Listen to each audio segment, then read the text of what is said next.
Oke,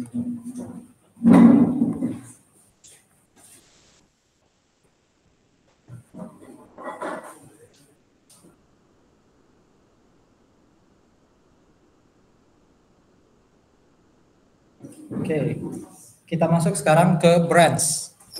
Branch ini cabang, ya. Jadi bukan subsidiary tapi branch, bukan anak tapi cabang. Nah, ini perbedaan dari branch atau cabang ya dengan agen. Karena kadangkala kalau kita bicara agen itu kadang dipikir sebagai cabang.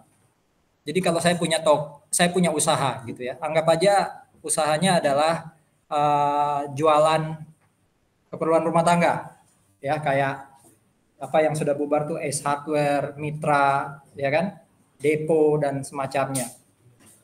Lalu saya buka dalam tanda kutip cabang di mall, ya. Ada Informa di mall, ada S dan semacamnya di mall. Nah, itu sebenarnya bukan cabang, itu agen. Ya, itu agen. Kenapa disebut agen? Karena kalau kita lihat di situ ya, Anda lihat slide-nya, mereka dalam tanda kutip hanya memamerkan barang. Ya, hanya memamerkan barang. Sementara yang secara direct, secara langsung jual barang ke pelanggan itu adalah cabang. Ya, adalah cabang. Nah, tapi bukan berarti si agen ini nggak bisa jual barang. Dia menangani kalau ada orang yang pengen beli. Ya. Cuma kadang-kala barang yang ada di agen itu ya itu tadi nggak untuk dijual, itu cuma untuk apa? Dipamerin. Ya, dipamerkan. Bisa saja kalau saya umpama pembeli ya, udah butuh cepat nih, butuh cepat meja gitu. Sementara si yang di mall itu ngomong, aduh Pak, saya hubungi cabang dulu ya. Karena ini untuk display aja Pak. Ya. Nah masalahnya kalau hubungin cabang bisa lebih lama lagi. Nah kadang-kala juga walaupun barang yang ada di agen tadi itu hanya untuk di display, bisa aja dijual.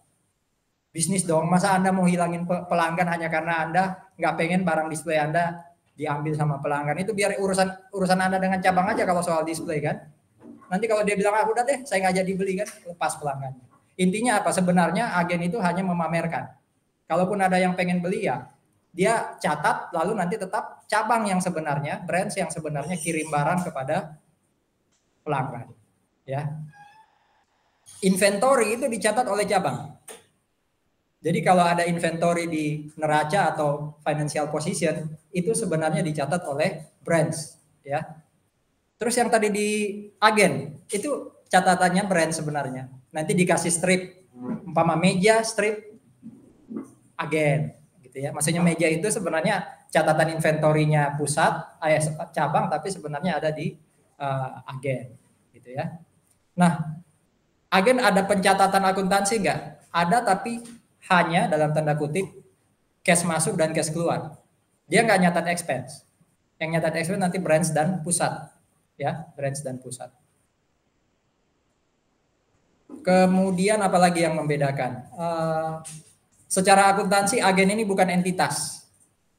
Ya, makanya tadi dia nyatat hanya inflow dan outflow. Ya, entitasnya itu cabang. Oke. Sebenarnya agen ini dalam tanda kutip sekali lagi bagiannya cabang. Ya. Tapi kalau pusat dan cabang itu memang terpisah, ada pusat, ada cabang. Agen itu masuk dalam lingkarannya atau kotaknya cabang. Itu ya. Agen itu apa? Pembukuannya tadi dia punya sistem akuntansi tapi tadi nggak lengkap. Hanya penerimaan dan pengeluaran kas. Itu pun nggak di jurnal. Yang menjurnal pusat. Ya, yang menjurnal pusat dan cabang. Pencatatan kegiatan agen dilakukan oleh sistem akuntansinya pusat dan cabang. Ya. Nah, kalau dia dapat barang untuk display tadi ya dia catat juga sih. Cuma kan bukan untuk di jurnal. Yang jurnal sekali lagi pengirimnya entah pusat atau cabang. Ini contohnya nih. Pencatatan di agen atau pencatatan terkait agen, tapi bukan agen yang catat, siapa tuh? Pusat. Ya. Pusat yang mencatat transaksinya agen. Ya, contoh di situ. Pusat belikan fasilitas untuk agen. Ya, pusat memberikan fasilitas untuk agen. Ya, dalam bentuk apa? Tanah dan bangunan. Tetap yang nyatat pusat. Land, building, tapi dia kasih strip ya, catatan. Oh itu punyanya agen. Ya, supaya nanti jelas mana punyanya agen, mana punyanya pusat dan cabang.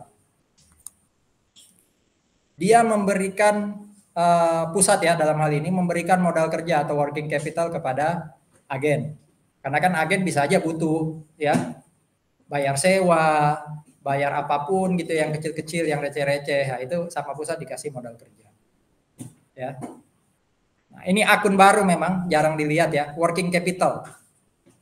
Kira-kira ini akun yang sama kayak akun apa? Substansinya mirip kayak akun apa? Yang pasti dia ada di debit saldo normalnya. Apa saja yang ada di debit? Aset dan expense. Pertanyaan saya, ini aset atau expense nih yang working capital? Kira-kira. Expense. Yang aset ada nggak? Kalau aset apa asetnya?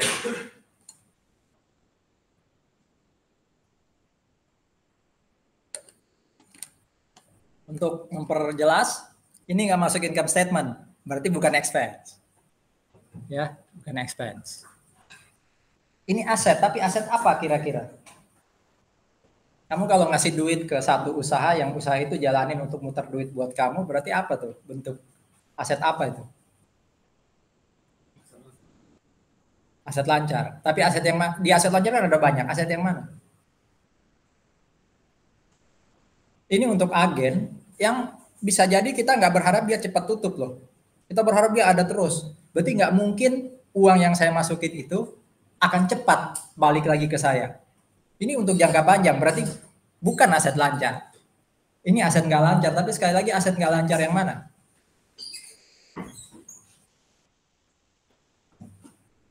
Anggap aja Bingki nih, agen ya. Saya bilang, nih Bing, tak kasih modal kerja, kamu puterin ya. Nanti saya juga dapat bagian. Berarti uang yang saya taruh di Bingki itu apa istilahnya tuh? Bukan piutang. Karena itu saya nggak minjamin Bingki kok. Apa logikanya? Saya naruh duit untuk nanti duitnya muter. Investasi. Ini investasi nih. Nama akunnya working capital tapi substansinya ini investasi. Ya. Nah ini tadi yang saya katakan. Agen butuh inventory untuk display. Inventorinya pusat atau cabang dikredit, debitnya inventory tetap. Jadi asetnya nggak berubah. Asetnya tetap, cuma direklasifikasi. Awalnya inventory saja, sekarang namanya sampling inventory atau inventory contoh. Ya. Clear ya? Apakah agen mencatat inventory di debit? Enggak. Hanya ini jurnalnya. Pusat maupun cabang serta agen hanya ini jurnalnya. Yang nyatat bukan agen. Dalam hal ini pusat. Apalagi contoh lain. Ini sudah ada di Lentera kan ya? Jadi bisa lihat. Bayar gaji, tapi orang agen. Ya udah salaries expense kayak biasa cuma dikasih keterangan untuk agent. Ya. Jadi jurnal-jurnal PA sebenarnya ya, pengantar akuntansi kecuali yang tadi working capital ya. Itu baru emang. Apalagi jual, kan kayak jurnal penjualan biasa ya. AR atau cash to sales, COGS to inventory. Ya. Loh Pak, sebentar Pak, apakah inventory yang dikredit itu inventory yang ini? Bukan. Karena tadi yang saya cerita di awal, yang memberikan inventory ke pelanggan itu sebenarnya siapa? Siapa sebenarnya yang secara langsung ngasih inventory ke pelanggan? Walaupun umpama agen yang jualin. Bisa pusat, bisa cabang. Berarti sebenarnya pusat kehilangan 2 kali inventory. Satu untuk display, satu untuk apa nih? Dijual. Jadi Bingki tadi agen saya jualin, tapi barang dari saya kasih ke siapa? Pelanggan. Barang di Bingki tetap untuk display tadi. Ya, yang tadi saya berikan ke agen ini masih ada nih di display. Ini dijual dari transaksi lain. Ya, clear ya. Jadi jurnal PA sebenarnya dua materi hari ini kebanyakan jurnal PA sih ya. Cuma Untuk bisa menjurnal itu logikanya harus ada. Nanti sambil itu saya jelaskan. Ini apa, Pak? Nah, saya nggak tahu waktu Anda pengantar akuntansi, ada nggak sistem yang diajarkan ke Anda namanya Impress, ya.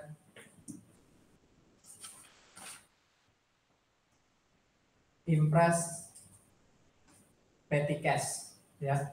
Jadi petty cash tapi bentuknya Impress. Tadi si siapa? Pusat sudah ngasih working capital berapa tadi? 400 juta. Apa jurnalnya tadi? Working capital to cash 400. Ternyata udah kepake 45. Sudah kepake 45. Ya, anggapnya 45 juta. Berarti dia tinggal atau masih punya 375 juta.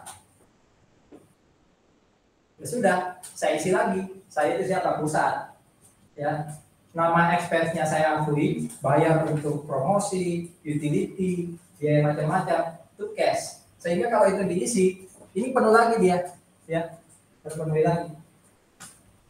Ya, jadi bukan working capital to cash lagi, tapi cash lagi keluar untuk ini tetap 400. Nah, ini namanya impress petty cash. Waktu kita belajar PA. Oke. Kalau ternyata ini contoh lainnya, ini nggak ada di slide. 400 ini dianggap terlalu besar. Mau dipakai cuma 45 kok. Terus pusat bilang, agen 400 juta kebanyakan. Kalau kamu cuma pakai kurang dari 100. Tak turunin ya, yang awalnya working capitalmu itu 400, saya rubah menjadi 100. Ya. Ini kan sudah diisi nih. Berarti di agen masih ada 400 kan sekarang ya. Betul ya? Awalnya 325 sudah diisi 45 nih, ya. Apa tadi? Expense to cash yang ada di depan ya, sebesar 45. Sehingga ini jadi 400 lagi. Nah, tadi saya bilang 400 kebanyakan. Udah 100 aja nih. Berarti 300-nya saya tarik. Ya. Saya itu pusat. Saya tarik dari agen 300-nya. Sehingga uangnya sekarang tinggal 100 nih di bawah. Untuk apa ya? Bayar biaya bulanan. Kreditnya apa? Waktu saya memutuskan 400 tadi, saya jadikan 100. Kreditnya apa? Ayo, logikanya. Kreditnya apa? Selain cash yang tadi berubah tinggal 100, apanya yang berubah tinggal 100? Yang tadi kita jurnal awal apanya? Working capitalnya sekarang tinggal 100. Berarti working capital yang ada di debit 400 juga kita kredit 300. Ya. Atau sebaliknya. Umpama saya nganggap 400 kekecilan. Mau saya buat jadi 450. Gimana jurnalnya? Jadi 400 itu kegedean. Saya anggap kekecilan. Mau tak top up supaya tiap bulan dia punya persediaan 450. Gimana jurnalnya?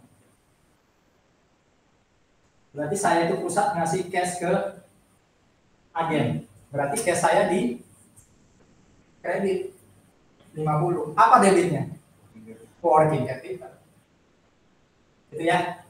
Jadi ini jurnal untuk mengisi ulang working capital dengan cara mengakui semua expense, ya. Ini jurnal untuk menurunkan working capital, ya. Ini jurnal untuk naikin working capital. Itu namanya impress system. Ada diskusi dulu?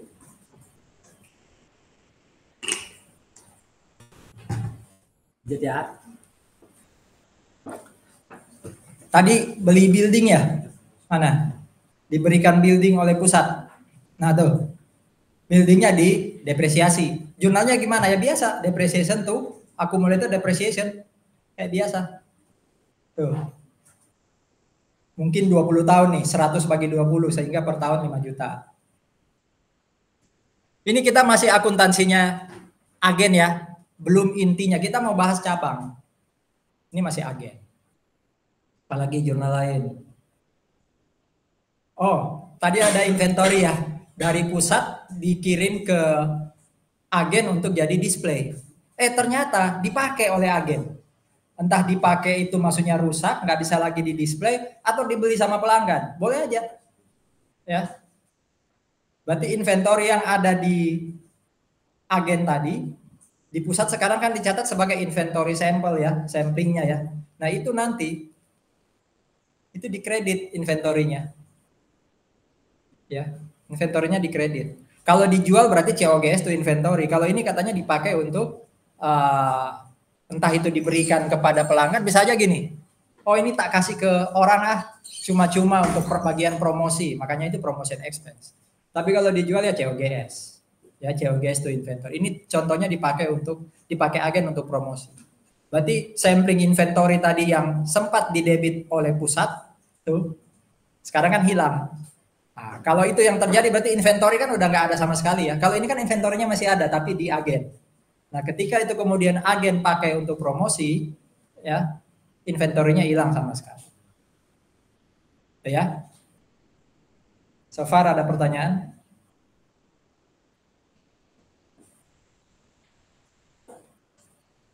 Itu agen. Sebelum melangkah lebih jauh ke cabang atau branch, ada diskusi kah?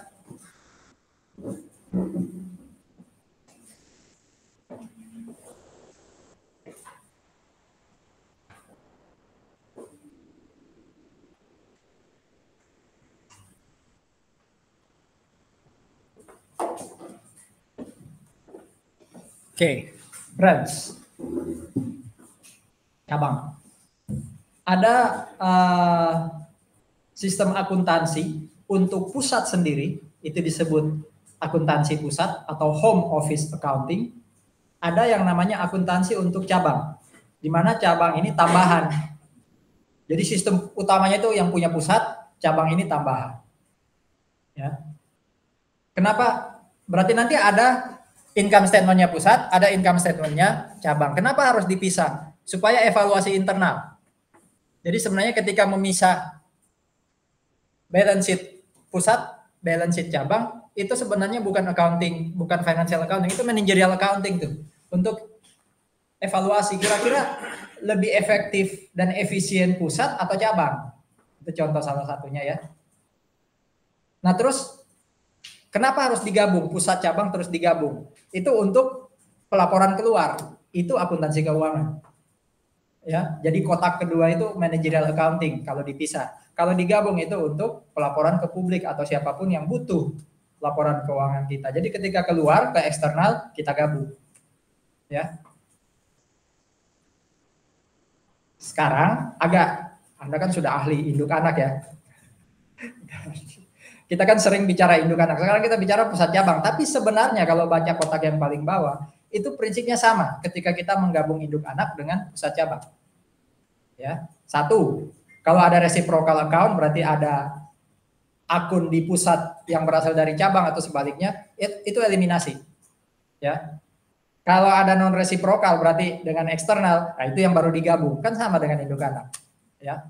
Kalau ada unrealized profit internal, pusat kasih inventory ke cabang, ternyata belum kejual, masih ada profit atau cuan yang belum terjual gitu ya, itu juga dieliminasi. Kan sama waktu kita konsolidasi induk anak, ya. Itu branch. Oke. Persamaannya kalau transaksi pusat dan cabang itu disebut transaksi pusat cabang. Kalau transaksi induk dan anak itu disebut intercompany transaction. Mirip, walaupun beda istilah. Ya. Di pusat cabang, kalau ada unrealized profit, eliminasi. Induk anak, dari awal tidak ada unrealized profit. Berarti sama ujung-ujungnya tidak ada unrealized profit. Itu samanya. Bedanya apa antara pusat cabang dan induk anak? Kalau pusat cabang sudah pasti 100%. Cabang itu baru berdiri kalau ada pusat. Betul ya? Saya punya pusat di Siwalan, saya mau buka di Sidoarjo. Ya, cabang. Nah, itu pasti kepemilikan saya ke dia 100%. Tapi kalau induk dan anak, bisa jadi anak ada duluan loh. Ya, induk belakangan atau sebaliknya, tapi intinya mereka tidak saling tergantung. Anak tidak tergantung dengan adanya induk. Terus nanti induk beli anak bisa jadi 1%, bisa jadi 2%, sampai 100%, variatif. Perbedaan lain, pusat cabang bikin laporan keuangan yang disebut laporan keuangan gabungan atau combined financial statement. Kalau induk anak lalu bikin induk plus anak itu namanya consolidated financial statement. Ya, sebenarnya sama-sama gabung tapi istilahnya beda. Pusat cabang itu combined, induk anak itu consolidated. Ya, itu perbedaannya. Oke. Sekarang mulai masuk branch. Kalau tadi kan teori ini sekarang mulai bagaimana cara kita nanti mencatat buat jurnal khususnya. Ada rekening khusus yang selama ini belum kita temui, termasuk ketika kemarin kita belajar konsolidasi. Ya, di pusat cabang itu ada akun namanya home office atau pusat. Ya, juga ada akun kedua yang namanya branch office atau cabang. Kalau cabang saya lebih dari 1, berarti anggap aja saya punya cabang 4, berarti dengan saya 5 ya. Berarti ada akun pusat, ada cabang A, B, C, D. Ada 5 akun khusus. Tapi kalau cabangnya cuma 1 berarti hanya ada akun pusat dan cabang. Itu yang disebut akun atau rekening khusus. Nanti akhir tahun akun-akun itu direkon dan juga dieliminasi. Karena tadi termasuk dalam kategori reciprocal account. Ya. Makanya dia nanti di ujung tuh entah pusat atau cabang itu nanti dieliminasi. Akun yang namanya home office itu ada di pusat atau cabang? Sekarang ingat ya, akun yang namanya home office atau pusat itu ada di cabang. Sebaliknya, di pusat ada akun yang namanya branch atau cabang. Pokoknya saling terbalik ya. Kalau susah menghafal, saling terbalik. Di pusat ada akun namanya anak, ada akun namanya cabang, di cabang ada akun namanya pusat. Oke. Nah, kalau ini hanya ada 2 entitas, pusat dan cabang, cabangnya cuma 1. Ini akun yang ada di pusat ada akun cabang, di cabang ada akun pusat. Ya. Kalau ini, ya cabangnya ada 3, berarti di pusat ada cabang A, B, C, di cabang A ada akun pusat, cabang B dan C dan seterusnya. Ya. Jadi jumlah akun khususnya itu cara atau logikanya adalah total entitas kurang 1. Ini kan ada 4 entitas. Berarti kurang 1, berarti di setiap entitas ada 3 akun khusus. 4 kurang 1. Ya. Kalau ini 2, berarti hanya ada 1 akun khusus. Di pusat ada akun cabang, di cabang ada akun pusat. Ada pertanyaan sobat?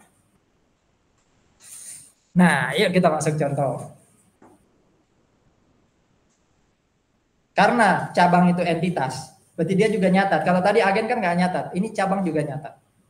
Ya, pusat mentransfer, anggap aja ini baru mau didirikan ya. Pusat ini dirikan cabang, lalu dia transfer 50 cash dan equipment 100. Yang paling gampang dilihat yang kredit dong, karena pusat kan ngasih cash sama equipment, berarti yang kredit gampang tuh. Nah, debitnya itu tadi logikanya, kalau saya naruh uang di tempat lain supaya uang itu berkembang dan berputar, besok saya dapat return, itu investasi. Makanya namanya investment in branch. Atau kalau disingkat aja, branch office, cukup.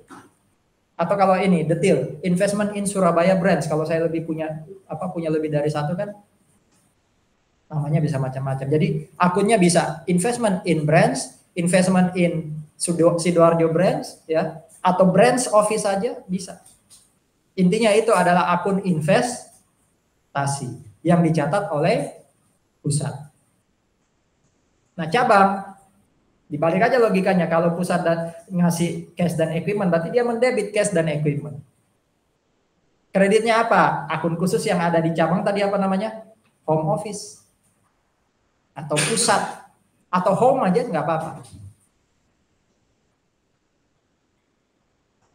Itu ya. Ini contoh paling simpel ketika pusat buat cabang dan mentransfer aset ke cabang. Pusat mengirimkan inventory ke cabang ya dengan harga pokok 80 juta. Ya, 80 juta. Sama sebenarnya substansinya, pusat ngasih aset ke cabang, berarti kan investasinya pusat ke cabang bertambah. Betul ya? Kalau tadi dia kasih cash dan equipment, ini dia kasih inventory. Ingat-ingat ini akun baru nih. Nama akunnya adalah, kalau di pusat ya, Shipment to Branch. Ya, shipment to Surabaya branch atau shipment to branch. Oke. Shipment to branch atau shipment to Surabaya branch dalam kasus ini itu dipakai kalau kita periodik. Ingat dong ya, periodik dan perpetual ya. Kalau kita perpetual yang dipakai akun satunya yaitu inventory. Jadi investment to inventory kalau perpetual. Tapi kalau kita periodik investment to shipment. Ya, shipment to branch. Cabang nyatat sebaliknya, dia dapat inventory, berarti inventory di debit kalau perpetual. Tapi kalau periodik, lihat tuh akunnya, namanya adalah shipment from home. Ya. Shipment from home ini sama kayak akun apa sebenarnya? Kalau perpetual inventory, kalau di periodik yang umum itu akun apa sebenarnya? Ini kebetulan dia dapat inventory dari internal, kalau dia dapat dari luar, apa debitnya? Periodik loh. Kalau dapat inventory dari luar, apa debitnya? Nah, disinilah gunanya Anda ingat lagi. Ya, jurnal-jurnal dasar, ini jurnal dasar loh. Apa debitnya kalau periodik? Purchase, ya kan? Jadi shipment from home yang dicatat oleh cabang itu sebenarnya purchase. Kalau perpetual baru dia catat inventory. Kantor cabang sama kayak tadi. Kantor cabang waktu terima investasi dari pusat, apa kreditnya? Home office. Ya, atau kantor pusat. Di sini dia terima lagi inventory dari pusat, berarti home office nambah lagi di kredit. Oke. Pertanyaan saya, kalau akun yang namanya branch ya atau investment in branch atau investment in Surabaya branch itu adalah investasi buat pusat, kalau cabang mencatat home office di kredit itu akun apa sebenarnya? Di kredit itu kan bisa revenue, bisa equity, bisa liability. Nah, akun home office yang dicatat cabang itu mana? Revenue, liability, atau equity? Hah? Apa? Equity? Atau apa? Kan tiga tadi, equity, liability, revenue. Buat cabang, menurut Anda, home office ini akun apa sih? Coba Anda posisikan diri sebagai tempat yang ada orang naruh modal ke Anda. Itu berarti equity. Ya kan? Berarti akun home office itu equity. Akun branch tadi apa? Investasi. Itu ya. Nah, itu keterangannya. Cabang, nama akun cabang yang ada di pusat itu aset yang mencerminkan investasi. Sebaliknya, akun pusat yang ada di cabang itu adalah akun equity. Ya kan? Ya sama kayak dulu waktu PA. Ada UD terima uang dari siapa? Pemilik modal. Yang dia kreditkan apa? Owner's capital. Owner's capital itu apa? Equity. Ya. Atau kalau PT, yang dikredit apa? Ordinary share, share capital ordinary, ya kan? Itu equity.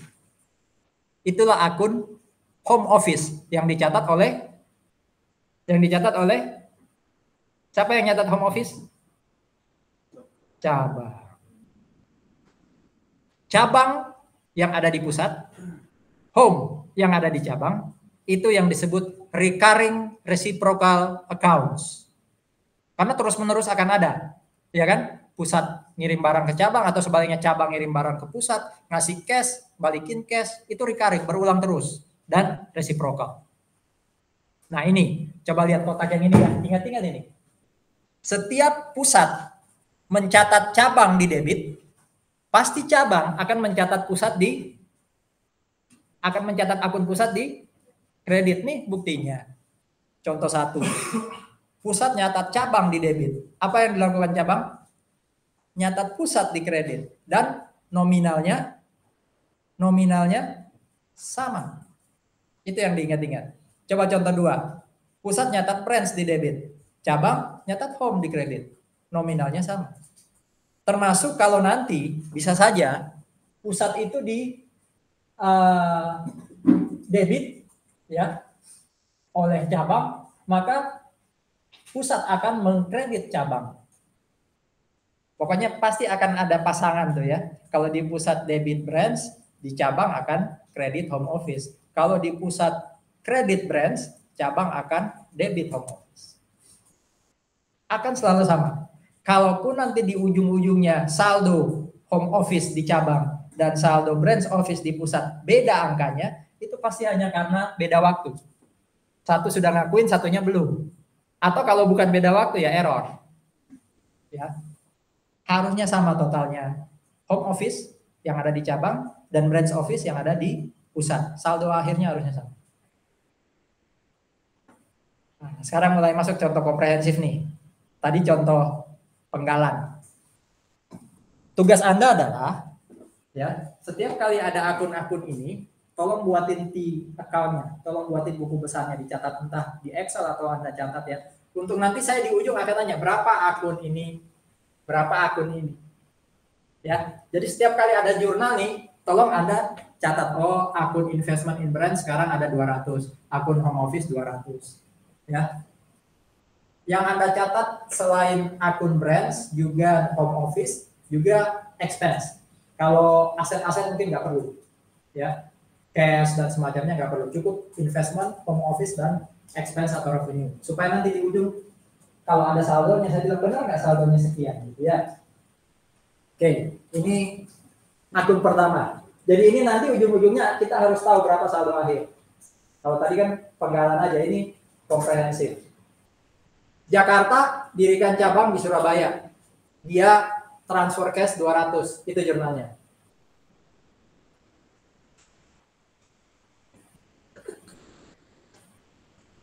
Kalau ada yang keliru, kurang pas, langsung tanya ya. Supaya ujungnya nanti saldo kita sama. Oke, clear ini ya. Yang berikutnya. Cabang beli equipment tapi dari luar. Ya, pusat nggak perlu nyata. Cabang nyata biasa, equipment to cash. Jurnal-jurnal basic ya ini. Tinggal siapa yang nyatat. Atau kenapa harus dicatat, itu yang nanti harus Anda ingat. Karena jurnalnya kan umum ini. Oke. Sudah 2 ya. Masih clear ya. Pusat nggak perlu buat jurnal karena ini cabang beli langsung dari luar, cabang yang buat jurnal. Sebaliknya kalau pusat beli cabang dari luar, apapun itu, ya cabang no entry. Yang ketiga. Nah ini yang tadi. Ya.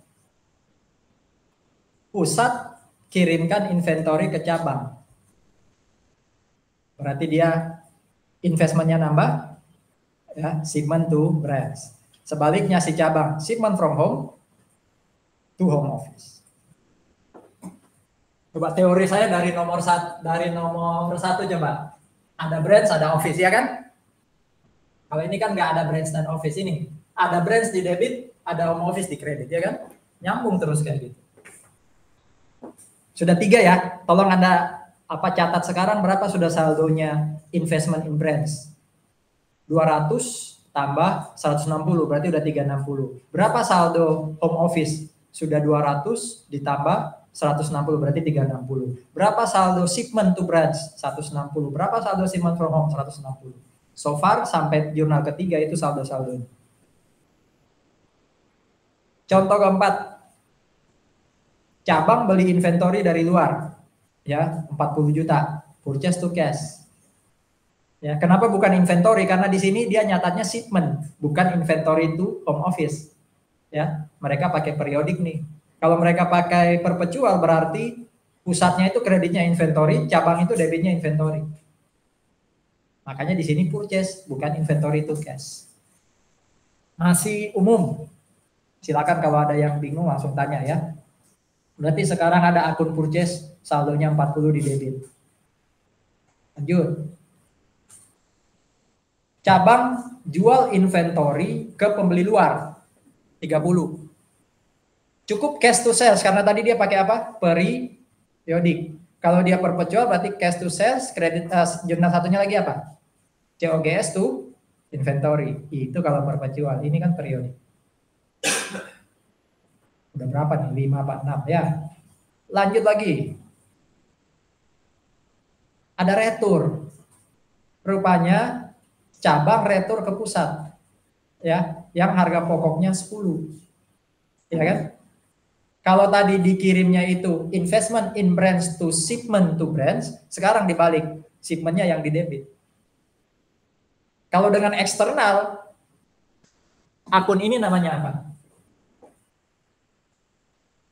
Kalau dengan eksternal, ini retur ya kan? Retur apa? Buat pusat. Buat pusat ini retur apa? Penjualan. Kalau ini yang dikredit ini sebenarnya retur pembelian. Buat cabang. Ya. Kalau dengan eksternal berarti ini retur penjualan, ini retur pembelian. Kalau perpetual berarti ini inventory. Ya. Coba tadi, branch di kredit berarti home office di debit. Nilainya sama. Ini memang belum pernah ada di PA, tapi tadi logikanya saya kasih ini kan kayak retur nih. Nama akunnya tadi shipment. Kalau saya buat apa? Saya buat perpetual berarti inventory. Oh ya, rencananya minggu depan itu open tapi open catatan. Ya, jadi seminggu ini catatannya kayaknya nggak boleh fotokopi. Terakhir obrolan kami bertiga gitu. Ya, jadi lengkapi catatannya ya. Tapi kalau wah di laptop saya udah banyak Pak, saya nyatat di Word, silakan. Ya. Kalau Anda mau belajar tanpa buka catatan, karena buka itu kan lama ya, nyari-nyari lagi. Ya. Mau open apa enggak kan tetap harus belajar. Oke, lanjut dulu ya. Ini tapi belum masuk ya, yang masuk itu bonds, indirect holding, sama yang kemarin apa tuh? Hah? Apa kemarin? Derivative and forex. Sebenarnya 4 slide ya, karena derivative forex kan ada 2 slide. Ya, jadi 4 slide. Oke, lanjut dulu. Ini ada pertanyaan ketika ada retur.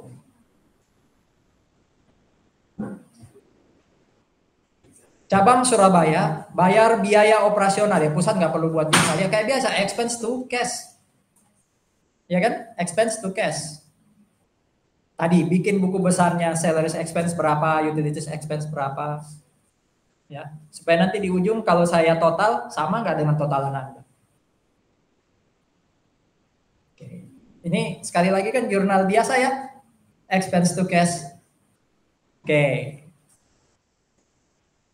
Cabang mentransfer cash. Kalau tadi di awal pusat yang transfer cash ke cabang. Berarti sekarang pusat akan mendebit cash. Berarti kalau cabang itu balikin cash, investasi saya ke cabang berkurang. Berarti nanti pusat akan mendebit cash tapi mengkredit investasi. Mana tuh? Ya kan? Logikanya kan gitu. Cabang balikin cash, berarti pusat akan dapat cash di debit. Oh, berarti investasi di cabang berkurang, makanya investasi di atau branch office-nya di kredit. Sebaliknya, cabang karena bayar cash, ya cashnya di kredit. Tadi ingat teori ya, teori hafalan yang umum. Kalau ada branch di kredit, berarti ada home di debit. Nilainya sama. Berarti ekuitas yang ada di cabang berkurang, ya kan?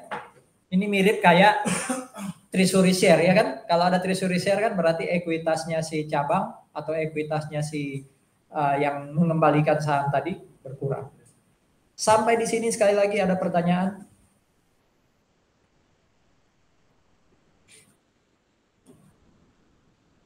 Pada akhir tahun ada utang gaji 10 dan penyusutan 20. Ya biasa. Salaries expense to payable, depreciation expense to accumulated. Ya kan? Nggak ada masalah dengan ini. Ya. Kita fokus ke cabang nih. Pusat pasti ada transaksi tapi di sini nggak dicatat. Kalau cabang ada transaksinya dan dicatat, berarti tadi Anda bisa tahu ya saldo akhir masing-masing account yang ada di cabang.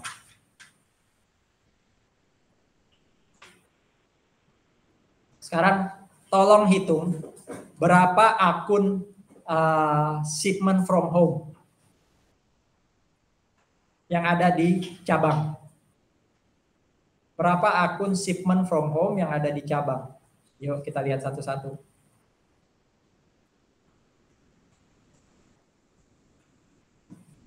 Ini belum ada, ini belum ada. Ini 160 di debit. Shipment from home 160 di debit. Berkurang 10 di kredit, berarti masih ada 150 di debit, betul ya? Nggak ada, nggak ada, nggak ada. Berarti 150 di debit. Anda ingat ya, waktu belajar PA, ini kan kita tadi pakai sistem inventory apa pencatatannya? Periodik. Periodik itu kan baru mengakuin COGS di akhir periode kan, makanya purchase itu dikredit di akhir. Ini PA loh ya. Terus merchandise inventory ya, merchandise inventory akhir itu baru diakui di sini.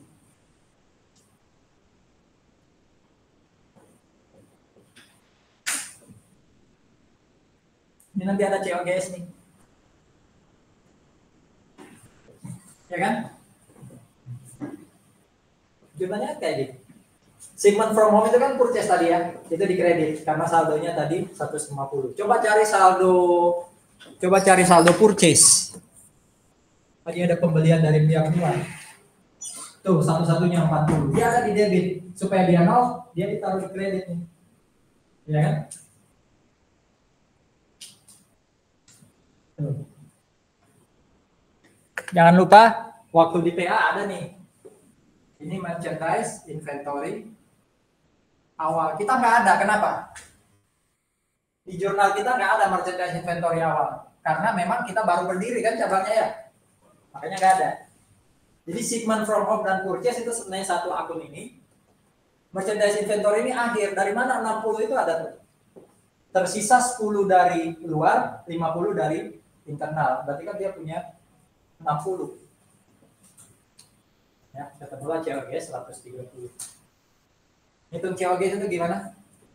Purchase ditambah persediaan awal, ini namanya goods available for sale, kurangi apa? Persediaan akhir, ketemulah COGS. Berapa purchase kita? Persediaan awal kan 0. Berapa purchase dan shipment kita? 190. Berapa persediaan akhir kita? 50 plus 10. Berarti berapa COGS kita? Kan?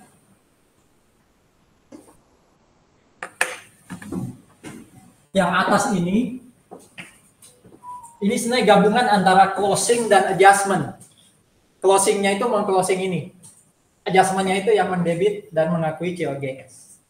Kalau yang bawah ini jurnal PA juga loh. Ini jurnal closing kan? Semua yang ada di income statement dinolkan. Sales yang ada di kredit taruh di debit. Expense yang ada di debit taruh di kredit. Coba benar nggak salesnya 300? Cuma ini ya, tuh 300. Expense tadi benar nggak? Salaries 60, utilities dan semacamnya. Pastikan itu. Ya, salariesnya ada 70 benar ya. 60 tambah 10, ya kan? Karena expense ada di debit, saldo normalnya ya dia di kredit. COGS ada di debit, saldo normalnya dia di kredit. Sales ada di kredit, dia ditaruh di debit. Kalau dihitung salesnya 300 dengan COGS dan expense total ini, coba Anda total nih 130 sampai 20, pasti ketemu 280. Berarti 20 ini yang disebut apa? 20 ini yang disebut apa? 300 kurangi 280, 20 ini disebut apa? Net income punya, net income punya cabang. Ya kan? 300 kurangi COGS itu gross profit. Gross profit kurangi expense itu net income. Kalau dulu di PA, akun ini namanya apa? Waktu dulu di PA kita lakukan closing. Ini akun apa namanya? Ikhtisar laba rugi. Income summary. Ya. Kalau sekarang di pusat cabang namanya home office. Ya. Ini di cabang pusat. Sudah pasti tadi logikanya. Kalau ada home office di kredit, berarti pusat akan mendebit apa? Branch. Tambah satu akun baru nih. Akun namanya branch income. Kalau ini adalah investasi, ini sebenarnya other income, namanya Surabaya Branch Income. Jadi so far kita punya 3 akun khusus, ya. Kalau dari di pusat ada 2 akun khusus, berarti apa? Branch dan branch income. Kalau di cabang tadi hanya ada pusat. Jadi totalnya ada 3 akun khusus. Ini sama kayak cabang saya dapat laba, berarti kan investasi saya nambah. Terus kreditnya saya akui income. Ada pertanyaan?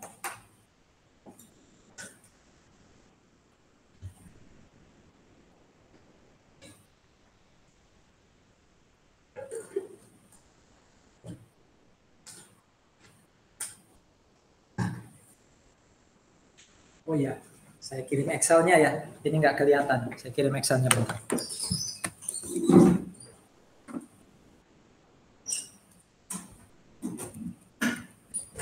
AKL.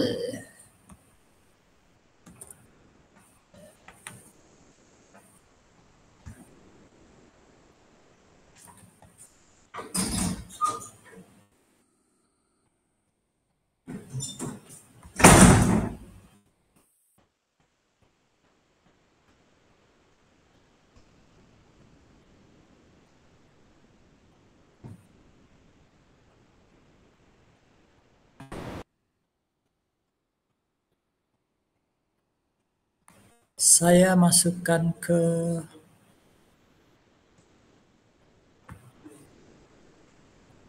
WA group.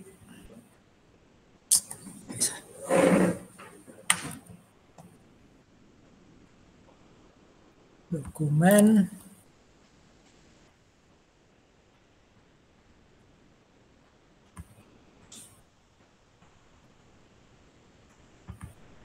AKM.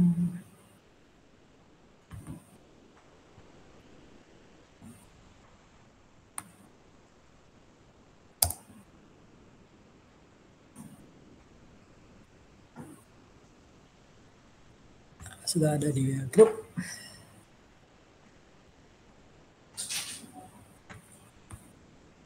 Silakan download dulu Excel-nya. Karena di situ jelas.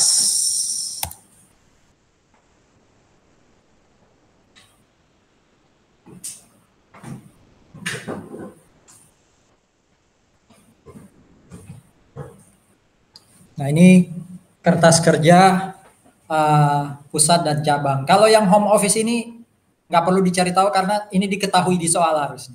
Yang bisa kita dapat angkanya itu kan yang Surabaya Branch. Contoh, coba hitung. Saldo cash Surabaya Branch benar nggak 90? Coba. Mulai dari jurnal awal sampai jurnal akhir benar nggak saldo cashnya Surabaya Branch 90? Coba Fiona, tolong bantuin dari PPT tadi awal transaksi pusat ke cabang. Cabang itu dapat cash apa betul saldonya 90 di debit?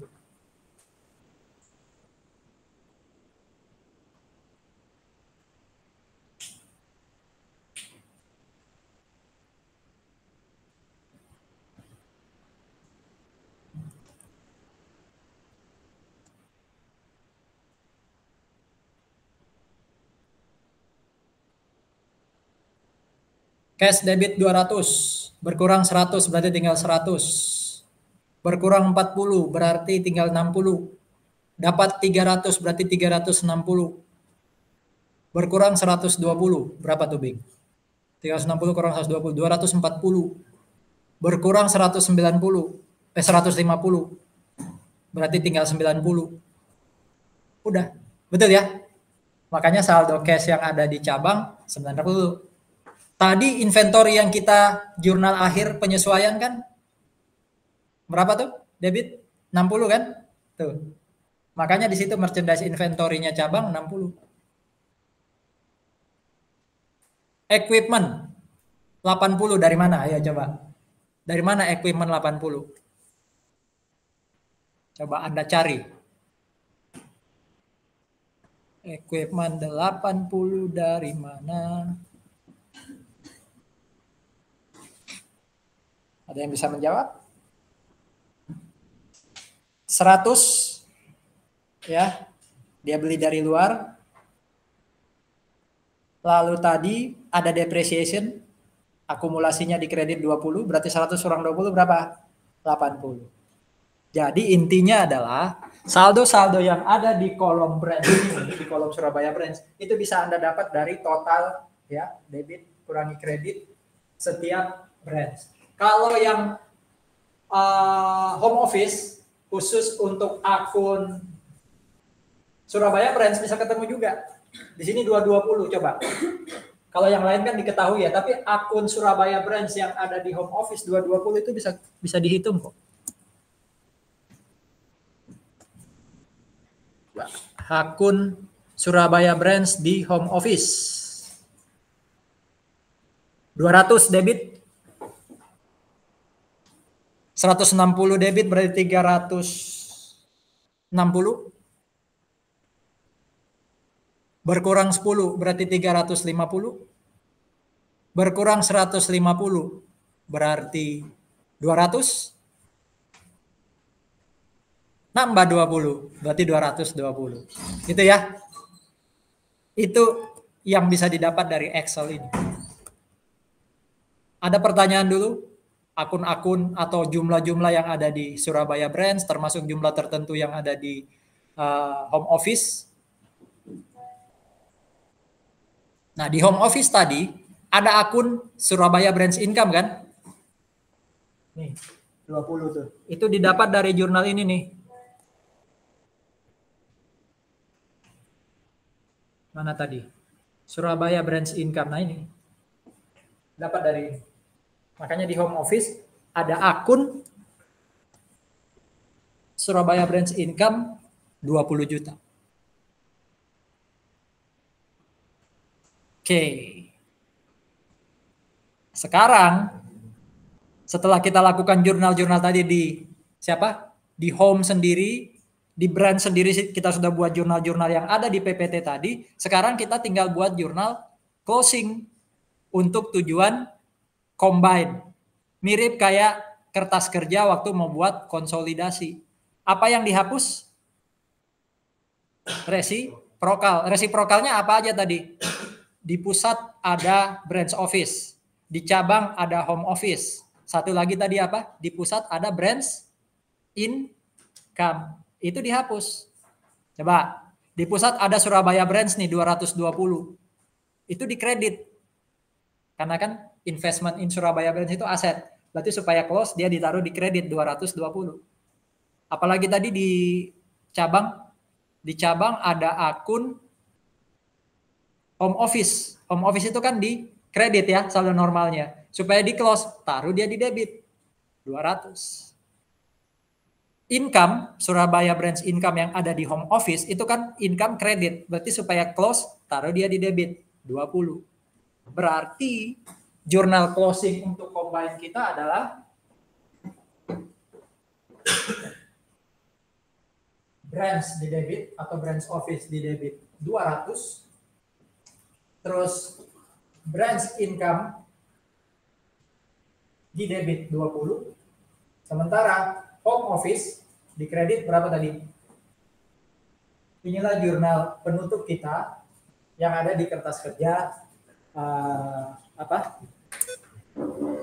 Kalau biasanya kertas kerja konsolidasi, ini kertas kerja kombinasi atau gabungan. Ada pertanyaan?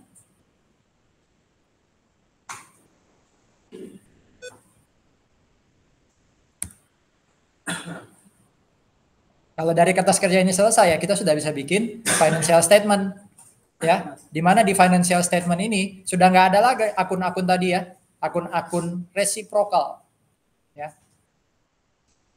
Silakan lihat angka-angka yang di Excel, kalau ada yang kok nggak tahu nih dapat dari mana, itu tanyakan.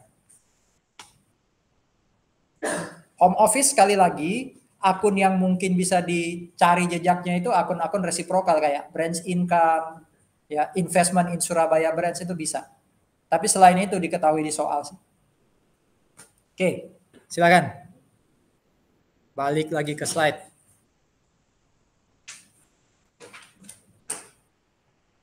Nanti ya kalau di rumah Anda latihan terus ketemu angka kok nggak jelas, udah. Tapi masukin ke WA group ya kalau nanya ya, biar semua juga tahu.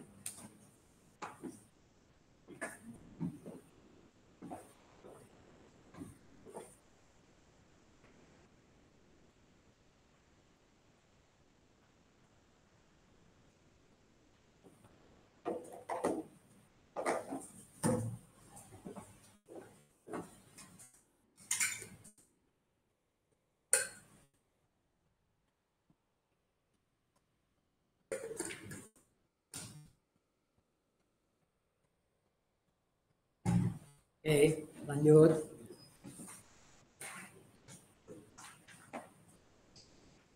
Sekarang balik ke kasus parsial yang tadi belum sempat ada di kasus komprehensif.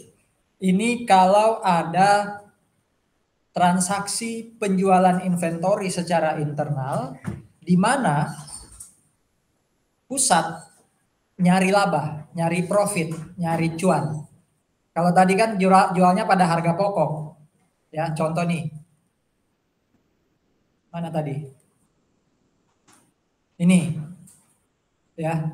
Cabang Surabaya. Oh, ini yang ini. Cabang Surabaya itu dapat inventory dari pusat pada harga pokok 160. Jurnalnya kayak gini. Tapi bagaimana kalau pusat ngecharge-nya 180? Itu yang nanti mau kita lihat. Harga pokok 160, dia jualnya 180. Gimana tuh jurnalnya? Ini yang mau kita lihat sekarang.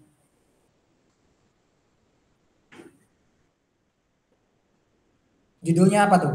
Merchandise built in excess of cost. Berarti cost-nya 100, dijual 110 gitu ya. PT Pusat kirim merchandise inventory 100 juta ya ke cabang, di mana dia kasih markup 20% ya di atas harga pokok. Kalau ini dia jual pada harga pokok ya, jurnalnya cuma investment in brands to shipment to brands 100. Tapi karena dia jual di atas harga pokok, berarti investmentnya nambah 20% dari 100. Terus ada akun baru yang tadi belum ada, namanya unrealized brands profit. Ya, unrealized brands profit. Dari mana dapatnya ya? Sebesar markupnya. Cabang nyatat apa ya? Kayak tadi, berarti dia dapat shipment from home. Tapi cabang itu tahunya dia bayar berapa? Tahunya cabang dia bayar berapa? Ya 120 dong. Harga inventory dari pusatnya 120, bukan 100. Ya kan? Kreditnya home office kayak tadi. Nah, coba teori saya tadi. Kalau ada branch di debit oleh pusat, berarti ada home office dikredit oleh cabang. Nominalnya sama. Ya kan? Ini sama kayak tadi, tapi bedanya ada gross profit. Ada margin yang diambil. Namanya akunnya apa? Unrealized branch profit. Oke? Nah, per 31 Desember masih nyambung ya. Ini transaksi tadi. Per 31 Desember di pusat itu saldonya investment in brands 200. Ini kan 120 ya. Berarti sebenarnya ada transaksi awal ya, mungkin 80 sehingga totalnya di akhir 200. Ini di soal diketahui, ini bukan dari mana 200? Ini diketahui di soal 200. Saldo akhirnya. Shipment to brands tadi 100, oke, tetap 100 di sini kredit. Ada unrealized profit 20 ya. Saldo normalnya di kredit. Sementara di cabang ada akun sales, shipment from home ya, yang 120 tuh, ya. Expense 30 dan ada akun home office 200. Ya kan? Investment in branch 200, berarti home office juga 200. Oke. Berarti ya, di situ dikatakan ada merchandise inventory sebesar 12 juta. Jadi cabang itu masih ada inventory yang tadi dia beli dari pusat berapa tuh? 120. Dia masih punya sisa 12 juta. Ya, 12 juta. Berarti 12 juta itu harga yang dia beli dari pusat. Harga pokoknya sebenarnya 10. Dua itu yang disebut unrealized profit. Ya kan? 10 harga pokok, 2 itu unrealized profit. Cabang ngitung labanya gimana? Sales 160 kurangi expense 30 ya. Nih, expense 30 kurangi COGS. COGS-nya berapa? Kalau tadi dia beli barang pada harga 120, sekarang tersisa berapa di gudang? 12. Berarti sebenarnya yang terjual kan 120 kurang 12, betul ya? Itulah COGS-nya. Berarti yang dalam kurung ini sebenarnya COGS. Tadi dia beli 120, di gudang tinggal 12, berarti COGS-nya adalah 108 ya. Berarti labanya cabang itu adalah 160 kurangi COGS 108 kurangi expense 30 dapat 22. Ya. Sehingga kantor cabang ketika closing tadi ngakuin apa? Income summary, tapi di sini namanya home office sebesar 22 ya. Sales di debit tadi dia apa? Sales di kredit tadi dia debit. Merchandise inventory ending yang ini 12 diakui. Shipment from home dia kredit dan seterusnya. Ini sebenarnya sorry, nanti Anda rubah sendiri ya. Ini kurang pas. Harusnya ngakuin COGS dulu. Bentar ya. Harusnya ngakuin COGS dulu. Saya copy paste dulu. Jadi gini.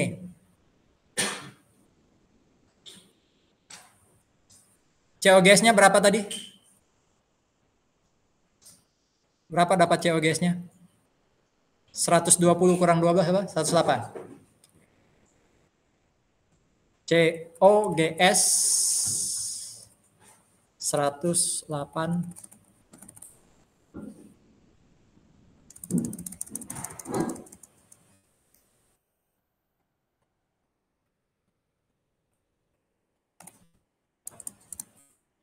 Nih.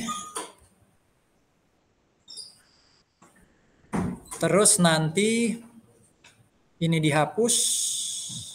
Shipment from home juga dihapus. COGS-nya dikredit. COGS.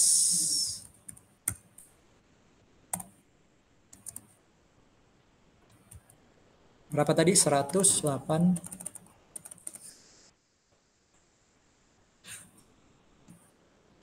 Balance nggak tuh? 108, 138, 104, 160. Betul ya? Ini jurnal yang paling pas.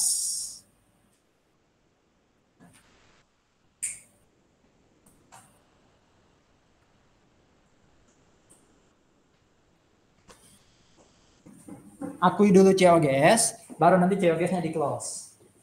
Ya.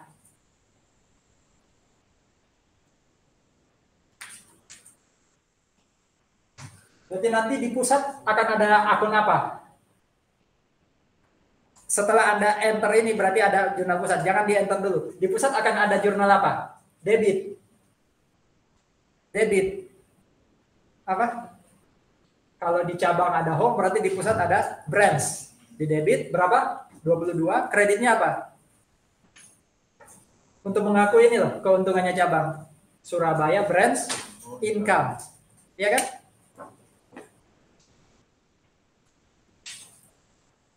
Investment in branch sebesar home office yang dikredit, terus dia ngakuin apa? Branch income atau Surabaya branch income. Sebesar sama 22.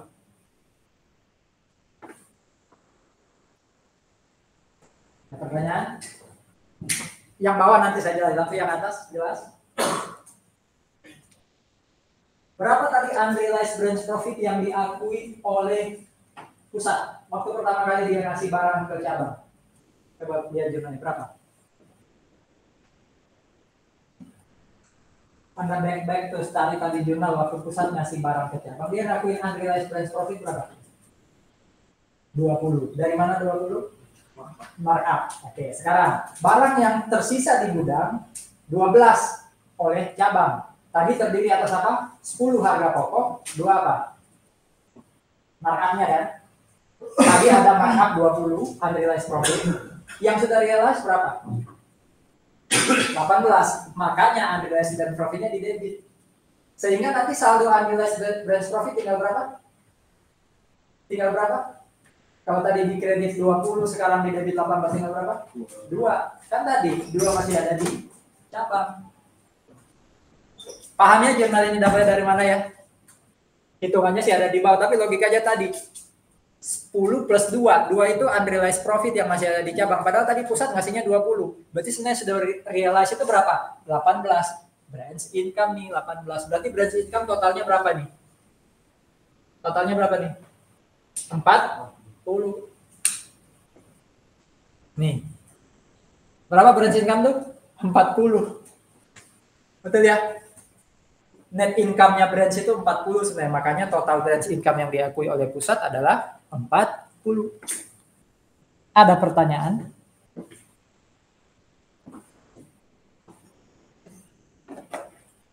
Nanti kalau mau bikin laporan keuangan gabungan, saldo unrealized profit yang berapa tadi?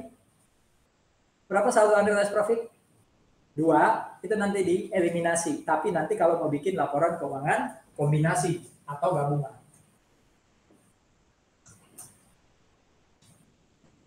Saya nggak tahu ya ini lebih mudah atau lebih sulit dari konsolidasi, tapi kan substansinya mirip. Ada pertanyaan?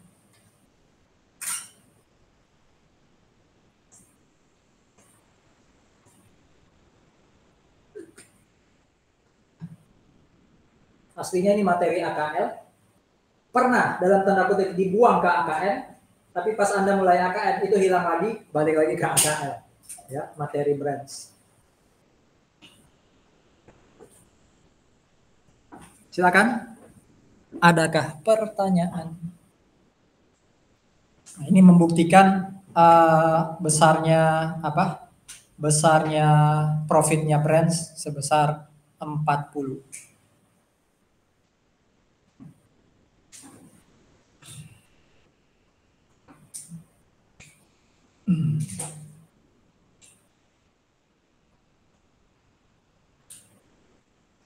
Sekarang masih mirip tadi, tapi bedanya adalah kalau tadi pusat mengakui unrealized profit sejak dia jual pertama kali, nih sebesar apa tadi unrealized profitnya? Markup.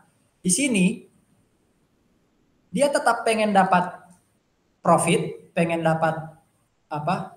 Margin, tapi waktu dia jual unrealized profit belum diakui. Harga pokoknya 100, ada margin 20. Harusnya kan ada apa tadi? Unrealized branch profit. Di sini belum diakui. Dia total semuanya sebagai shipment to branch. Kalau kantor cabang sama, nggak ada masalah.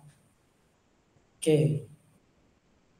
Nanti di akhir periode, ya, nanti di akhir periode shipment to branch-nya, harusnya shipment to branch cuma berapa tadi? Kalau di depan. Harusnya shipment to branch-nya kan cuma 100 kan? Makanya kalau perusahaan memilih atau pusat memilih sejak awal belum ada unrealized profit, shipment to branch-nya di debit nanti di akhir periode. Ya. Jadi di akhir periode baru muncul unrealized branch profit. Ya, 20. Ini masih mengakui unrealized branch profit awal ya. Nah, nanti karena kita tahu sisanya unrealized profit adalah 2, ini di debit lagi 18. Atau kalau mau lebih efektif jurnalnya, ini saya buat satu-satu supaya jelas langkahnya. Kalau mau efektif, shipment to branch ya, 20. Terus unrealized profit 2 ya. Terus branch income berapa? 18. Ini sebenarnya jurnal yang paling pas. Ini jurnal satu-satu. Dibuat kapan? Akhir periode. Kalau tadi diakui sejak awal, disesuaikan di akhir. Sebenarnya nggak masalah. Toh ujung-ujungnya sama.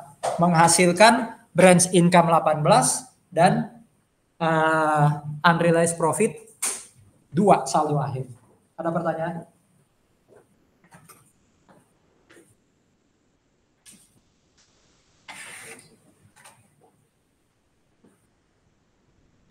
Oke.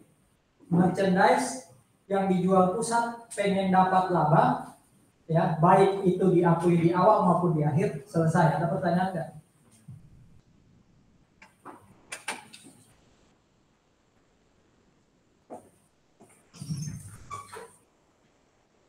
Sekarang judul atasnya apa tuh? Ada biaya angkut yang di-charge saat pengiriman barang. Kita lihat contoh pertama. PT Pusat jual ke cabang 125% dari harga 10 juta, berarti ada unrealized profit 2,5. Termasuk dia bayar ongkos kirim 500. Ya. Dia bayar ongkos kirim 500.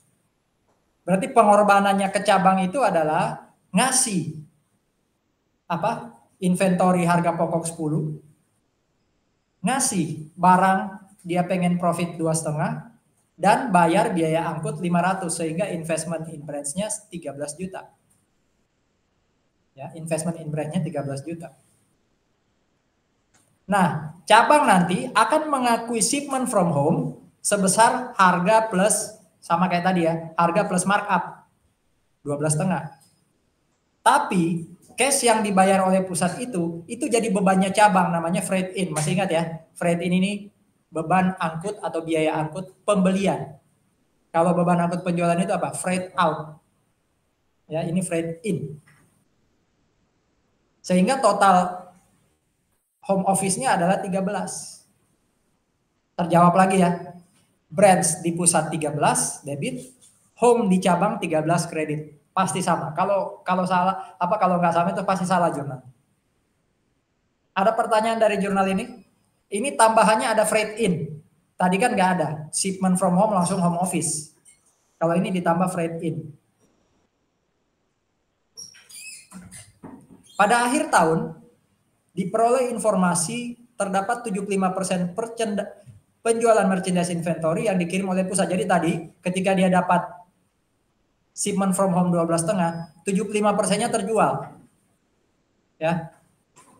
Coba kalikan 12,5 dengan 75%.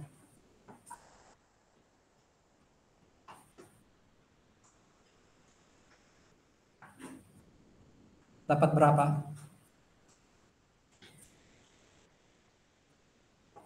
Dapat berapa? Bing, benar nggak? 75% kali 12,5 berapa? 9. Sebentar.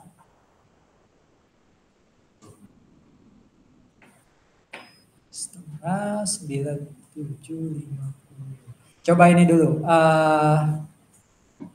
25% dari 12,5. 25% dari 12,5.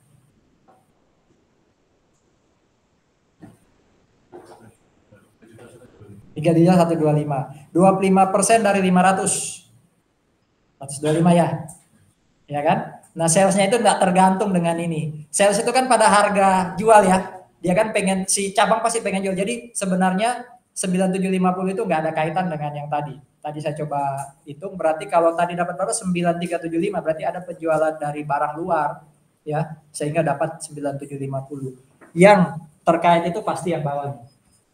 Ya, karena tadi dia punya 12,5, ternyata terjual 75, berarti ya dia dapat ending inventory 3125. Freight in-nya yang tadi 500 masih ada saldo 125. Jadi ini 25%-nya dari pembelian dari pusat, 25%-nya biaya angkut dari pusat. Ya. PT cabang katanya kemudian mengembalikan merchandise tadi ke pusat dan bayar atau tanggung biaya pengiriman 100. Ya. Tadi dia dapat shipment from home 12,5, Sisanya berapa tadi? 3125 itu dia kredit. Oke. Tadi ada freight in dia debit 500. Sisanya berapa tadi? 125. Itu dia kredit. Jadi nol udah ya. Plus dia bayar biaya angkut 100. Cash di situ 100.000. Sehingga total home office oleh kantor cabang adalah 3350. Ya. Pusat buat jurnal apa? Shipment to branch tadi itu 10, sekarang balik 2.500.000. Ya. Dari mana 2.500.000? Kan tersisanya 25% ya. Makanya yang dia debit itu adalah 2.500.000. Ya. Unrealized branch profit di sini 2,5. Terjual 75%. Ya kan? Berarti unrealized branch profit di debit. Coba hitung B. 75% dari kali 2,5. Sorry, 25%-nya.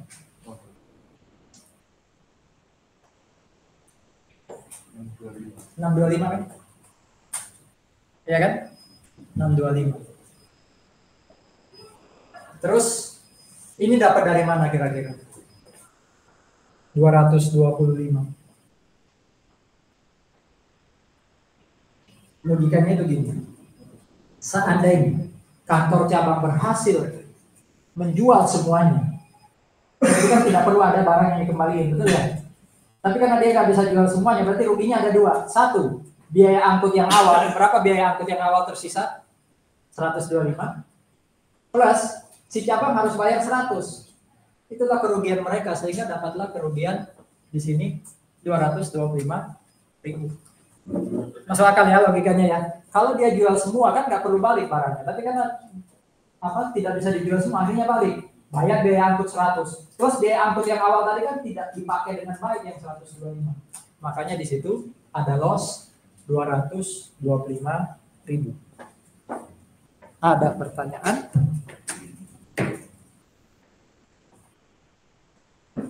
Ini kasus freight-nya di charge ya kepada cabang. Yang bayar pusat tapi di charge ke cabang. Sama nggak angka branch office dengan home office? Sama, 3350. Ya.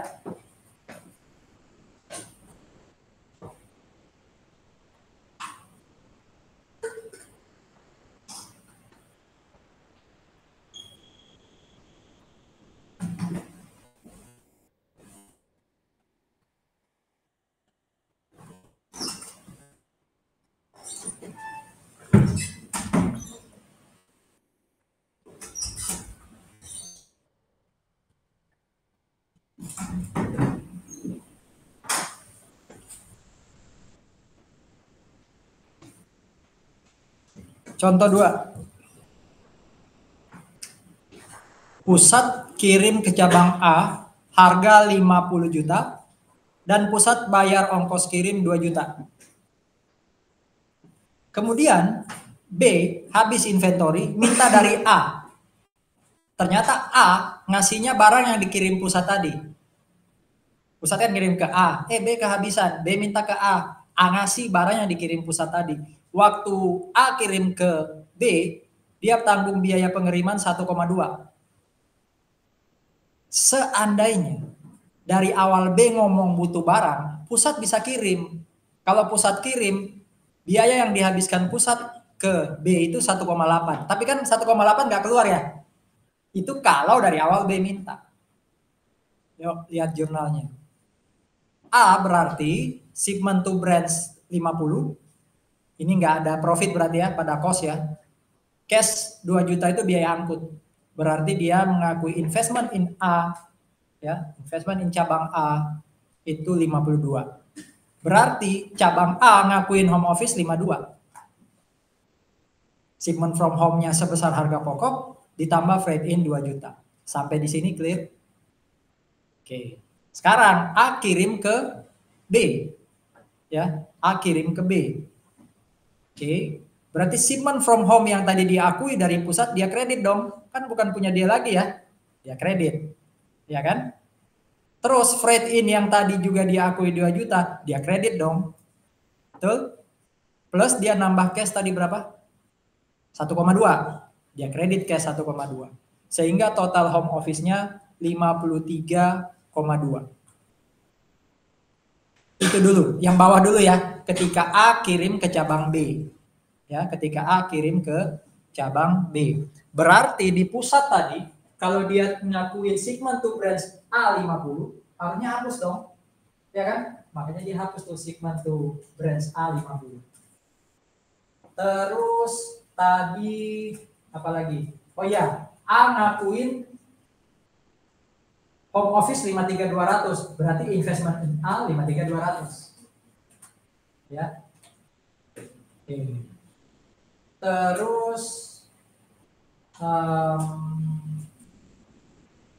barangnya sekarang yang tadi dikirim ke A, sekarang diakuinya dikirim ke B, ya kan? Segment to B. Betul? Segment to B pada harga pokok 50. Berarti yang sudah saya bahas itu adalah investment in A 53200 itu membalik home office. Segment to B 50 itu karena tadi harusnya ke A, sekarang diganti ke B. Terus segment from A, segment to A tadi yang di kredit sekarang di debit. Betul ya? Jadi 50, 53200 dan 50 ini sudah saya bahas. Ada pertanyaan dulu? Sekarang ya, coba lihat berapa harga pokoknya barang? 50.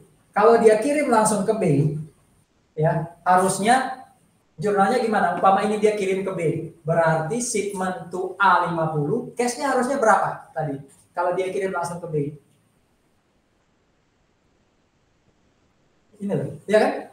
Berarti nanti harusnya kalau dia sejak awal kirim ke B, berapa investment in B? 51.800.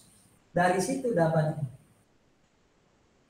Ya, harga pokok ditambah dengan dia berapa sih biaya angkut biasanya ke BO 1,8. Sekarang ada loss, ya. Ada loss 1,4.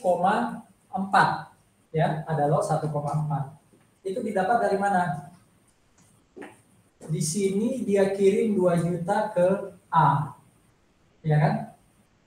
Terus ada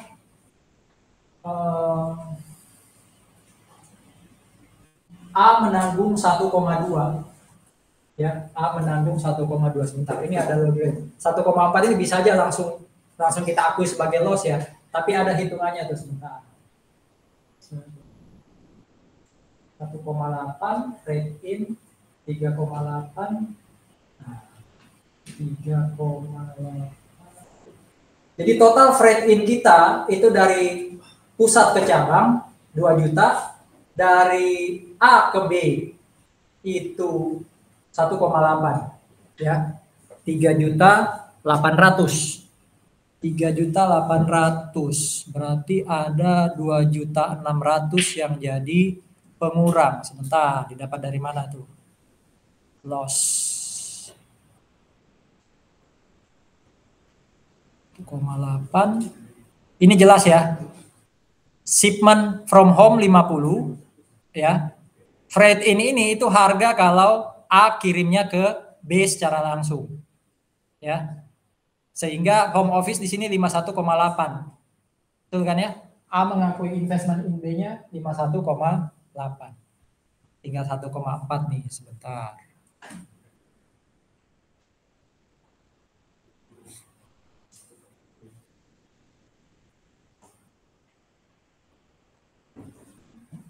Dua juta tambah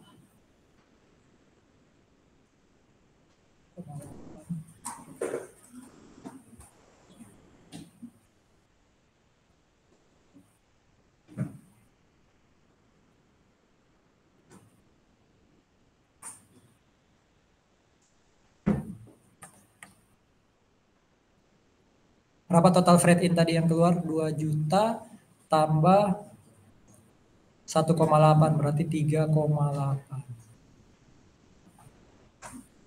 Seandainya dia kirim langsung 1,8 berarti 2 juta selisihnya.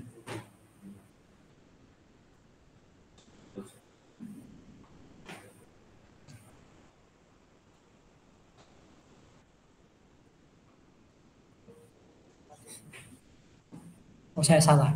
Berapa real cash yang dikeluarkan untuk biaya angkut? Berapa real cash yang dikeluarkan untuk biaya angkut? Yang dibayar pusat 2 juta, yang dibayar cabang A berapa? Berarti total 3,2. Ya kan? Totalnya kan 3,2. Seandainya dia kirim langsung ke B, itu bayarnya cuma 1,8. Dari situ dapatnya 1,4. Ya. Masuk akal ya? Dia udah rugi keluarin 3,2, padahal kalau dikirim langsung cuma 1,8, makanya dapat loss 1,8. Ya. Apalagi? Yang bawah sudah dibahas, yang atas sudah dibahas semua per akun. Ada lagi? Ini B tadi. Hati-hati ya, 1,8 ini bukan real loh ya. Kan nggak ada cash di sini. Nggak ada yang keluarin cash 1,8 ya kan? Cash yang dikeluarkan 2 juta sama 1,2. Nggak ada cash 1,8. Lagi. Ini topik lain. Jadi gini. Topik ini maksudnya, untuk topik ini berarti ada expense tapi dibagi-bagi. Siapa yang harus nanggung? Jangan semua pusat dong. Jangan semua cabang dong. Dibagi antar mereka. Contoh nih. Cabang bayar 50 juta untuk promosinya pusat sama cabang. Ya harusnya expense-nya pusat 50%-nya dong. Ya kan? Harusnya gitu. Ya. Sehingga waktu cabang bayar 50, cash di kredit 50. Nggak salah ya. Terus promotion expense 25. Yang atas ini adalah promosi untuk siapa? Yang 25. Saya ulang ya. 50 ini untuk pusat dan cabang. Cash kredit 50. Terus dia ngambil promotion expense 25. Ini buat siapa berarti yang 25? Atas.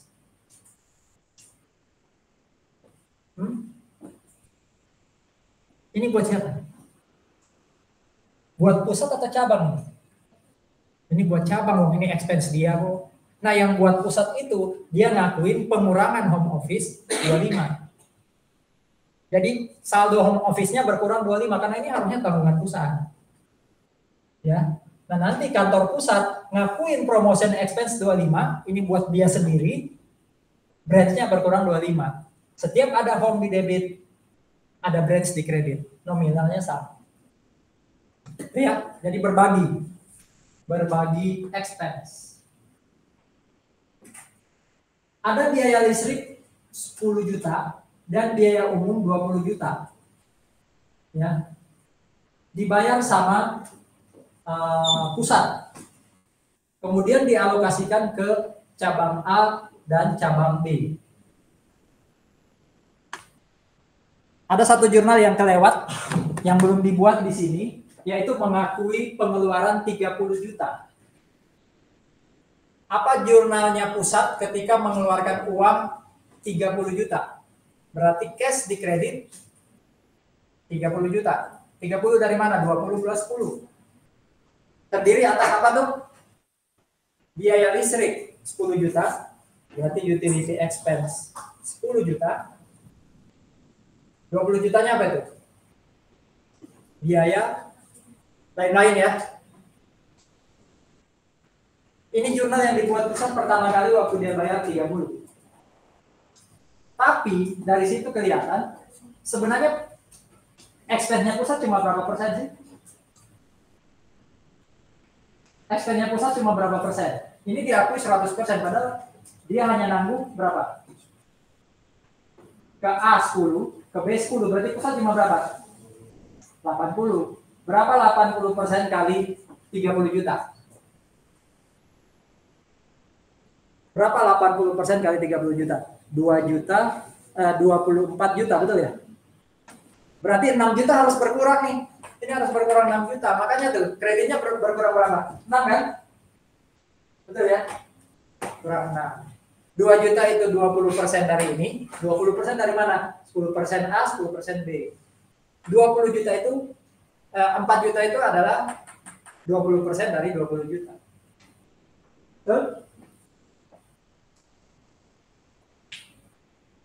Punya A 10% dari 30 juta di debit itu investment A. Punya B 10% dari 30 juta di debit itu investment B 3 juta. Clear? Setiap ada branch di debit, maka di A harus ada home office 3 juta, ya kan? Setiap ada B di debit, maka home office di B harus 3 juta. Oke. Ini dapat dari mana nih utilities expense 1? Ya dia kan nanggung 10% dari 10 juta, ya kan? Dia nanggung 10% dari 20 juta, makanya miscellaneous-nya 2 juta. Ini jurnal, yang sana jurnal untuk mengakui pembayaran pertama kali, yang di slide itu adalah jurnal ketika pusat membagi kepada masing-masing cabang.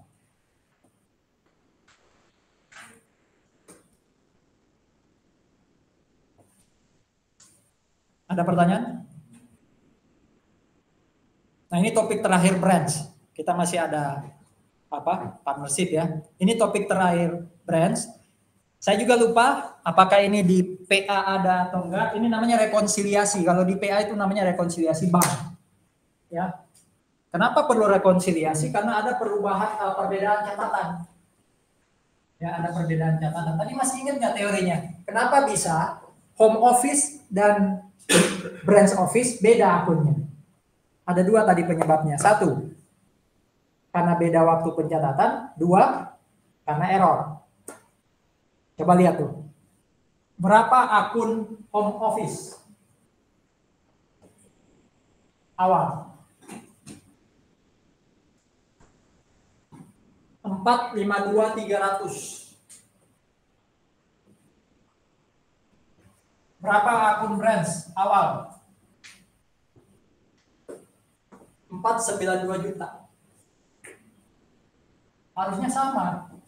Kok bisa beda? Kita lihat penyebabnya ada 3 tuh. 1, cabang mengirimkan cek 12 juta secara tunai ke pusat tanggal 31 Desember 23. Ya.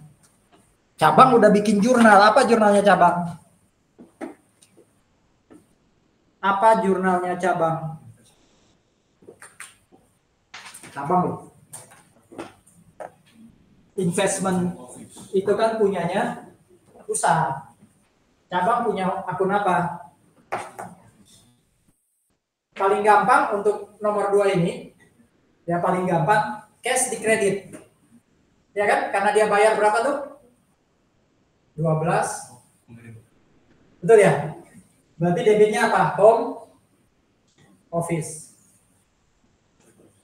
Dan ini udah dibuat oleh cabang.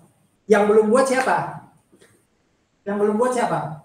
Pusat, karena pusat baru terima Januari tahun depan. Padahal ini mau bikin laporan keuangan Desember 23. Seandainya pusat udah buat, apa jurnal pusat?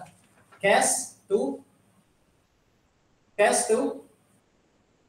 apa? Investment in branch. Ya kan? Investmentnya berkurang dong. Karena branch balikin cash ke dia. Berapa? 12 ya. 12 juta. Ini yang belum dibuat oleh pusat. Berarti harusnya saldo investment in branch yang ada di pusat, akun home office, buku cabang, biar gak bingung ya. Ini ada di cabang, ini ada di pusat. Harusnya akun branch, apa tuh kalau benar dibuat, berkurang ya, berkurang berapa? 12.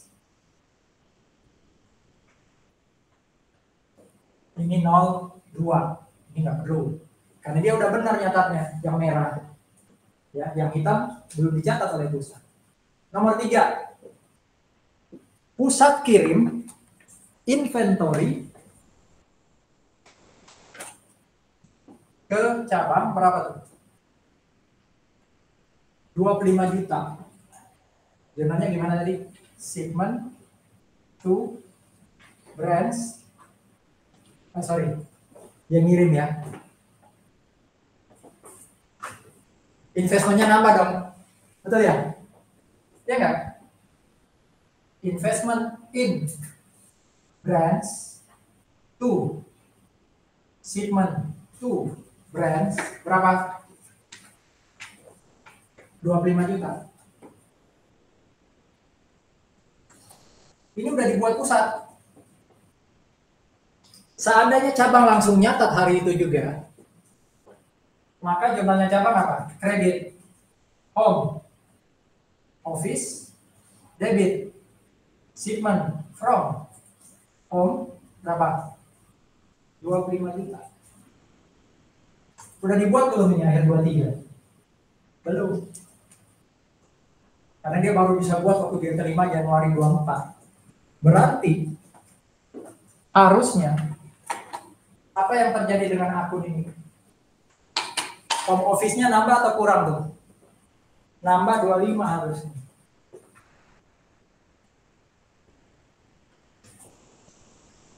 Untuk nomor 3. Tanya lo ya kalau nggak jelas. Nomor 4.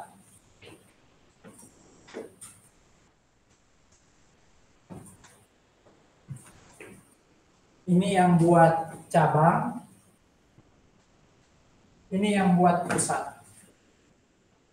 Ya, pusat sudah nyatat, cabang yang nyatat. Ini pusat yang nggak nyatat. Ini cabang yang boleh. Bagaimana dengan nomor 4? Biaya promosi 8,5 dialokasikan oleh pusat ke cabang. Berarti pusat nyatatnya promotion expense to cash berapa? 8.500.000. Sudah dicatat pusat.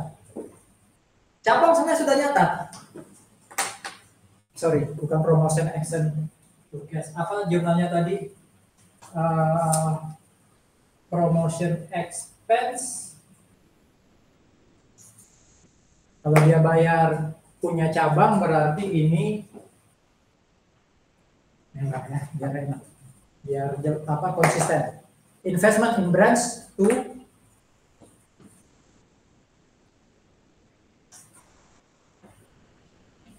apa nih kreditnya? Ini cuma alokasi loh ya. Bukan apa? Bukan bayar cash, berarti ini promotion expense. Ya. Cabang kalau benar nyatatnya gimana? Harusnya promotion expense to home office. Dia udah nyatat benar. Cuma angkanya dia catat berapa? 5, berarti masih ada selisih berapa tuh? 2,7. Berarti di cabang itu harusnya home office-nya nambah 2,7. Untuk kasus 4, di cabang itu home office-nya nambah 2.700.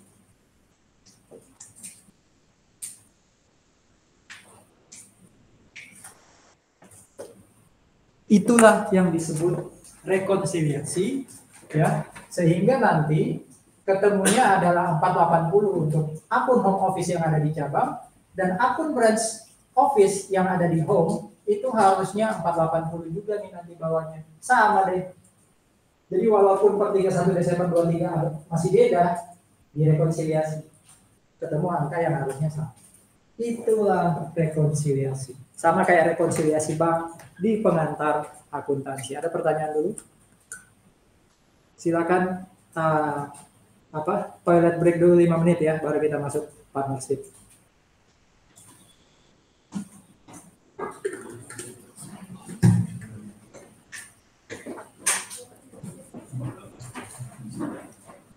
Ini jurnalnya ya, ada di belakang ya. Jurnal penyesuaian.